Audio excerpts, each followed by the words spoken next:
আজকে আমরা একটি সাংবাদিক বৈঠকের আয়োজন করেছি। বর্ধমান প্রতিভা কালচারাল সেন্টার একটি অত্যন্ত জনপ্রিয় নৃত্য উৎসব বিগত কয়েক বছর ধরেই করে চলেছে। তার সম্বন্ধে সূচনা দেওয়ার জন্য আজকে সাংবাদিক বন্ধুদের আমরা ডেকেছিলাম।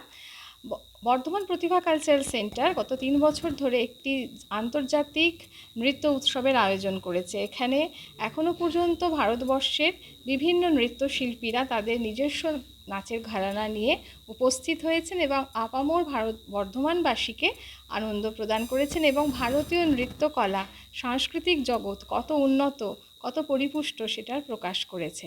সেই জন্যে এবছরও আমরা 28শে সেপ্টেম্বর থেকে 2 অক্টোবর পর্যন্ত বর্ধমান টাউন হলে এই নৃত্য উৎসবের আয়োজন করেছি। সেটি জানাবার জন্য আজকে আমরা উপস্থিত হয়েছি। এবছর বিভিন্ন শিল্পীরা আসছেন। তারা কেউ ভরতনাট্যমের, কেউ কথকের, কেউ ক্রিয়েটিভ, এবং তারা একে একে নৃত্য পরিবেশন করবেন, যেগুলি আমরা অনুষ্ঠানের জাস্ট কিছুদিন আগেই রিভিল করব। আজকে আমরা শুধু বলে রাখছি যারা আসবেন অত্যন্ত নামি দামি এবং আমাদের ভারতবর্ষের নৃত্য জগতের জ্যোতিষ্কয়। তারা পশ্চিমবঙ্গেরও আছেন এবং ভারতবর্ষের বিভিন্ন স্থানেরও আছেন।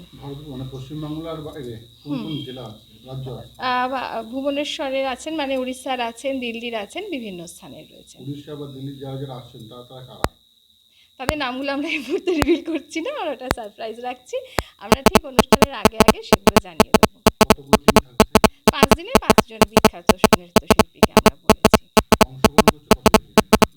হ্যাঁ, 5টা বিশিষ্ট আমাদের তাই যেটা দেওয়া হয়েছে মিনিস্ট্রি অফ কালচার, ভারতবর্ষের মিনিস্ট্রি অফ কালচারের তত্ত্বাবধানেই এটি হচ্ছেন এবং ওনারা যেটি প্রজেক্ট পাঠিয়েছেন সেই অনুসারে আমাদের 5 দিন 5 জন বিশিষ্ট শিল্পীকেই আমরা নিয়ে আসছি নৃত্য পরিবেশন। না না, শুধু ফেস্টিভ্যাল, কম্পিটিশন না। আমি পিয়ালি ঘোষ, প্রতিভা কালচারাল সেন্টারের সম্পাদিকা এবং অন্যতম শিক্ষিকা।